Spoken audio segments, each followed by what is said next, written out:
হাওড়া জেলার শ্যামপুর থানার অমরদহ ইয়ংস্টার ক্লাবের শিবদুর্গা পূজা উপলক্ষে নানান সামাজিক কর্মসূচির পাশাপাশি অনুষ্ঠিত হলো 3 দিনব্যাপী ক্রীড়া প্রতিযোগিতা।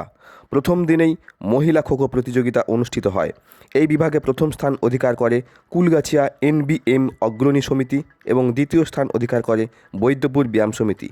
দ্বিতীয় দিনে মহিলা প্রতিযোগিতায় প্রথম স্থান অধিকার করে বাগনান কাবাডি অ্যাসোসিয়েশন এবং দ্বিতীয় স্থান অধিকার করে বৈদ্যপুর ব্যায়াম সমিতি।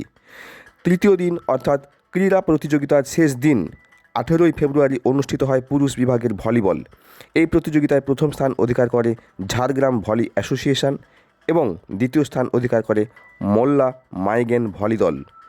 ক্রীড়া প্রতিযোগিতার পাশাপাশি ছিল এলাকার দুস্থ মানুষদের জন্য বিনামূল্যে স্বাস্থ্য পরীক্ষা শিবির এবং গ্রামীণ সংস্কৃতির ঐতিহ্যবাহী অনুষ্ঠান যাত্রাপালা গান। ক্লাবের সভাপতি সুতনু দোরা বলেন, গ্রামীণ এলাকায় খেলাধুলার প্রসার ও ব্যাপ্তি ঘটানোর উদ্দেশ্যেই আমরা ক্রীড়া প্রতিযোগিতার আয়োজন করেছি। ক্লাব সম্পাদক পুলক দোরা বলেন, আমাদের এই পুজো 21তম বর্ষে পদার্পণ করল। তবে গ্রামীণ ঐতিহ্য ও সংস্কৃতির পরম্পরাকে অক্ষুণ্ণ রাখতে আমাদের এই প্রয়াস আগামী দিনেও চলতে থাকবে। ক্রীড়া প্রতিযোগিতার প্রধান দায়িত্বে ছিলেন অধ্যাপক তাপস প্রামাণিক। তিনি বলেন, গ্রাম বাংলার ছেলেমেয়েদের উৎসাহিত করতে এই খেলাধুলার বিকল্প কিছুই নেই।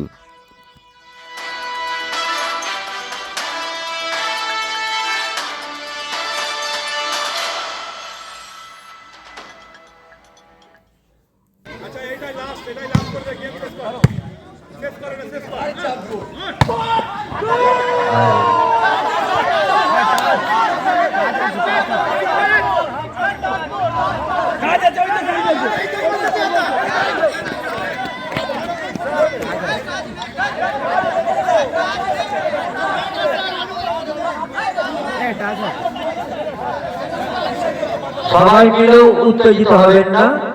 বিচারক মন্ডলীর সিদ্ধান্ত চূড়ান্ত সিদ্ধান্ত।